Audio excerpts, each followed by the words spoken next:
Hello বন্ধুরা, আশা করছি সবাই ভালো আছেন। চলে এলাম নতুন ভ্লগ চলে নিয়ে। আসলাম কুষ্টিয়া শহরে। পাশে যে ছেলেটিকে দেখলেন সে আমার ফ্রেন্ড। আসলে মাথায় চুল নেই, এজন্য ওর বয়সটা বেশি লাগে। ওর নাম পিকাসু। আজকে ও আর আমি চলে এসেছি লালনের শহর কুষ্টিয়াতে। বহুদিন থেকে ইচ্ছা ছিল লালনের আখড়াটা ঘুরে দেখব, সময় হচ্ছিল না। অবশেষে দুজন সময় বের করে একটু ঘুরতে বের হওয়া। এখন আপনারা যেই গেটটি দেখতে পাচ্ছেন এটি লালন আখড়ার মূল গেট, আর এটি তার অপোজিটের গেট। এই যে আমরা এখন দাঁড়িয়ে আছি এতে ঢোকার অপেক্ষায়। এটি মূলত লালনের যে আখড়া তার অপোজিটে একটি মাঠ রয়েছে, এখানেই মূলত বিভিন্ন অনুষ্ঠান আদি হয়। আমরা এই মাঠে এখন প্রবেশ করলাম। দেখতে পাচ্ছেন এই চারিধার দিয়ে দোকানগুলো বসে এবং মূলত মেলাটা হয় কিন্তু এখানেই। গান বাজনা, মেলা, সাধুসঙ্গ সবকিছু এখানেই হয়। আর এই গেটের ঠিক অপোজিটেই লালনের আখড়া বা লালনের মাজার। দেখছেন সুবিশাল মাঠ, মাঠের মাঝখানে লালন সাইজির একটি প্রতিকৃতি ভাস্কর্য তৈরি করা রয়েছে। সত্যি খুব খুব সুন্দর জায়গা, আপনারা অবশ্যই আসবেন বেড়াতে। এটা একটি মুক্ত মঞ্চ, এখানে বিভিন্ন ধরনের অনুষ্ঠান আদি হয়। আপনারা এই ব্লগের সাথেই থাকুন, জানতে পারবেন এখানে কিভাবে আসবেন এবং কিভাবে আসলে ভালো হবে সবকিছু। এই মাঠের ঠিক পাশেই এই যে জলাধারটা দেখছেন, এটি আসলে গড়াই নদী। গড়াই নদীর পানিতে পাট জাগ দিয়ে পানি একদম কালো, তাকানো যাচ্ছে না একদম, দেখতেই পাচ্ছেন। তবে জায়গাটা কিন্তু খুবই মনোরম। লালনের আখড়ার ঠিক সামনাসামনি এই ধরনের বিভিন্ন রকমের বাহারি পণ্যের দোকান রয়েছে, আপনারা চাইলে এখান থেকে কিছু কিনতে পারেন।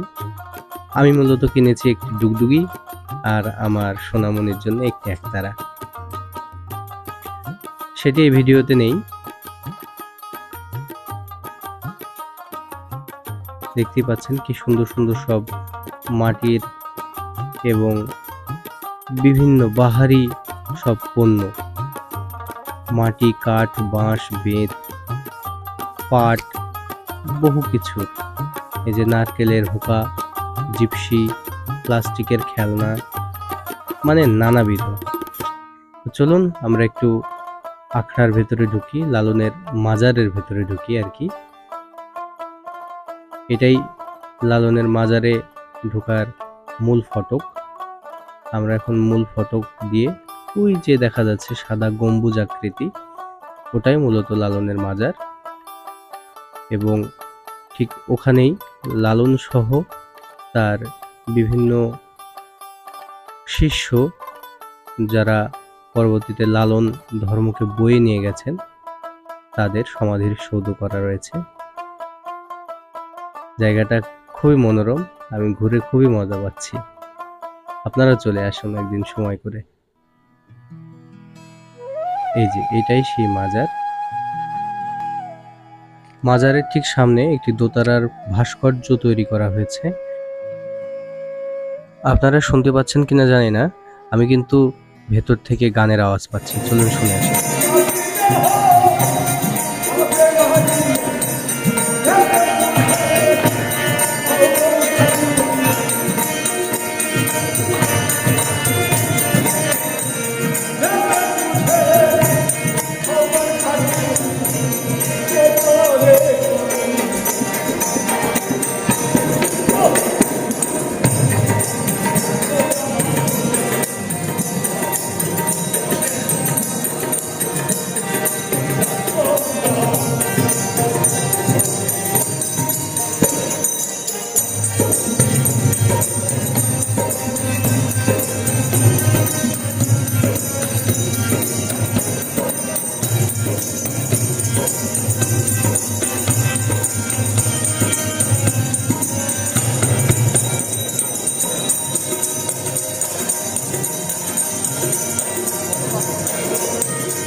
এটি হচ্ছে লালনের মাজারের পাশেই তৈরি একটি বিল্ডিং, যেখানে থাকা এবং খাওয়ার ব্যবস্থা রয়েছে।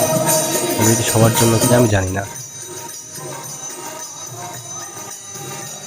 আসলে খুব মজার, গানগুলো কিন্তু খুবই মজার।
তো চলুন আপনাদের একটু বলে দিই আপনারা রাজশাহী থেকে কিভাবে কুষ্টিয়াতে আসবেন।